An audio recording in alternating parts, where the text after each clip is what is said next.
साँचो ठान्ने एउटा पागल दिल थियो।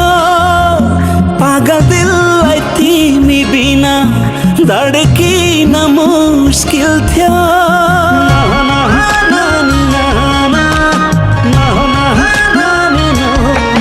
झुटो माया साँचो ठान्ने एउटा पागल दिल थियो।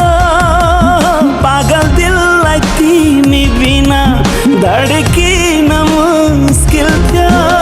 मुसुक्क हाँसी पछाडिबाट पिठ्यौमा छुरा हान्यौ। सल्लाह गरेर टाढिनु पर्ने हल्ला गरेर छाड्यौ। सल्लाह गरेर टाढिनु पर्ने हल्ला गरेर छाड्यौ।